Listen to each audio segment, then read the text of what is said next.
Bom, nesse último dia do mês de março, vamos falar sobre o mercado de lácteos e principalmente dos preços praticados no mercado nacional. Nesse comecinho de 2023, quais serão as expectativas positivas ou não para a captação, até mesmo preço no mês de abril? Antes de falarmos com o Walter Galan, que já está conosco lá em Piracicaba, vamos conferir os preços apurados pelo CPEA. Nessa tela, várias praças e também tem a média Brasil, começando aí pela Bahia, R$ 2,35 mais 0,6, média Brasil, R$ 2,72 mais 76, Rio de Janeiro, R$ 2,64 mais 80, Espírito Santo, R$ 2,50 mais 29, Rio Grande do Sul, R$ 2,56 mais 45, Santa Catarina, R$ 2,67. Aí os preços no mercado de lácteos, os preços pagos ao produtor.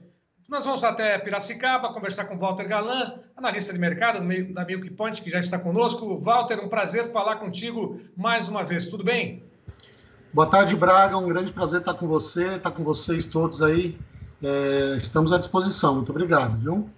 Bom, Walter, conta pra gente como é que foi até agora o balanço desse ano de 2023 para o mercado de lácteos. Ao que tudo indica, março, em relação a março do ano passado, houve uma recuperação dos preços ou apenas recomposição dos custos?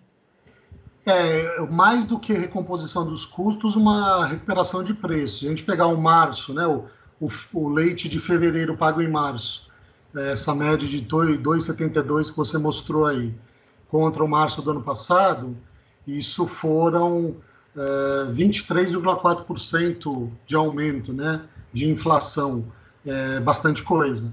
A Embrapa aponta custos de produção esse ano menos 1% em relação ao ano passado, então, de fato, a margem do produtor está um pouco melhor do que esteve no ano passado. Acho que um ponto de atenção bem relevante, Braga, é a gente falar de demanda. A gente teve o nosso Fórum Milk Point Mercado semana passada, e dados da Scantec, uma empresa que pesquisa consumidor final, supermercado, volume de venda, preço de venda, ela aponta para a cesta de lácteos, variações de volume de janeiro e fevereiro desse ano, de 7% a 8% menores os volumes de venda em relação a janeiro e fevereiro do ano passado, né? Isso é um sinal importante para o produtor, para toda a cadeia, ou seja, o consumidor está consumindo menos lácteos esse ano do que consumiu ano passado.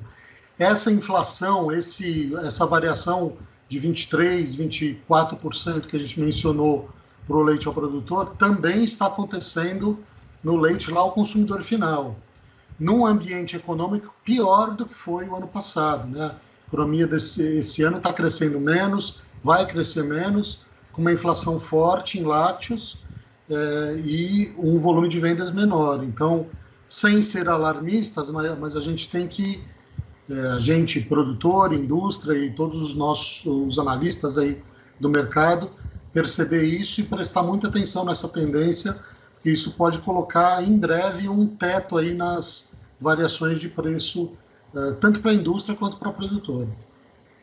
Bom, e de alguma forma nós temos uma captação praticamente no mesmo volume, não digo estagnada, mas próximo daquilo que vem sendo registrado anteriormente, mas uma variação negativa nos preços, mas o varejo ele tem, de alguma forma, repassado toda essa situação. Os preços no mercado consumidor, eles estão elevados. Onde que está se é que existe um imbróglio nesse sentido? Porque os preços, 23% em média de remuneração para o produtor, né, e a variação negativa aí no caso da captação, o que está acontecendo para que o consumidor também entenda um pouco mais dessa conta, né, que de repente não bate, né? O que está acontecendo, Walter?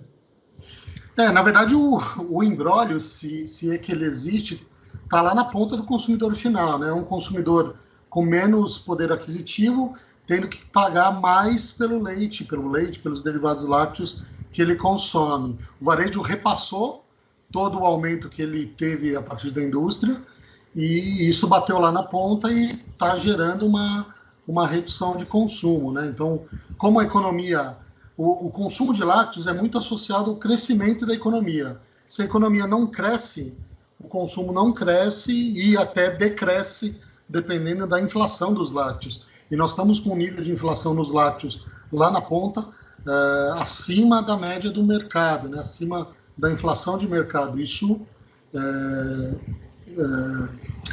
inibe consumo, né? Basicamente, aí está o imbróglio.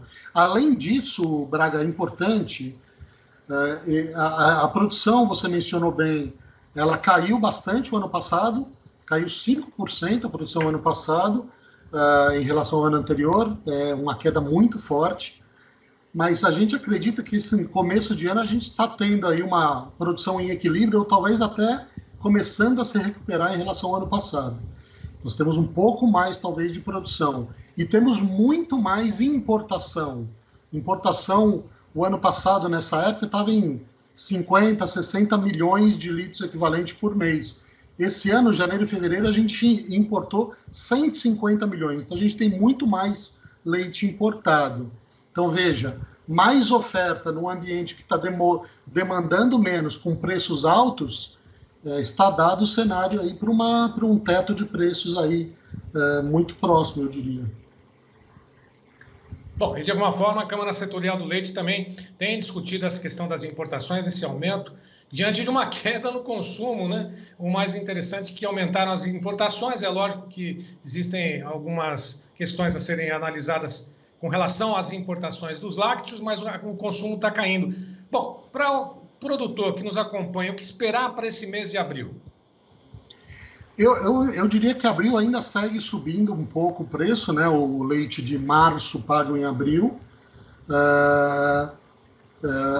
deve subir um pouco ainda o preço, as empresas estão no campo aí indo atrás de leite, nós estamos entrando, sazonalmente estamos entrando na entre-safra, então é natural que isso ocorra, mas o produtor tem que ficar de olho nessa limitação que a gente está tendo lá na ponta do consumidor final, né? Acompanhar isso muito bem de perto, a gente faz acompanhamentos aí praticamente diários dessa situação, acompanhar a gente aí, acompanhar vocês, para que no momento que a coisa começar a demonstrar sinais de enfraquecimento, ele ter a gestão da sua propriedade e ter alternativas aí de custos, de sistema de produção para se adaptar a um novo cenário. Tá certo. Walter Galão, foi um prazer falar contigo. Mande um abraço a toda a equipe aí da Milk Point. Vocês estão em Piracicaba, para o Brasil todo. Muito obrigado. Até uma próxima. Até uma próxima, Braga. Muito obrigado, viu? Obrigado a você. Bom, lembrando mais uma vez que essa entrevista e detalhes estão disponibilizadas essa entrevista, os detalhes nos canais oficiais do Tempo e Dinheiro, que são 8 plataformas. Não é isso, Gleidson? Nós temos aí o YouTube, o Instagram, TikTok, Facebook, Twitch, os sites oficial do Tempo e Dinheiro também, Notícias Agrícolas, TV Clima Tempo e TV Milagro, quando da transmissão ao vivo, a primeira edição do Tempo e Dinheiro. Se inscreva, nos apoie e tenha lá todas as informações a respeito da produção de alimentos nesse Brasil.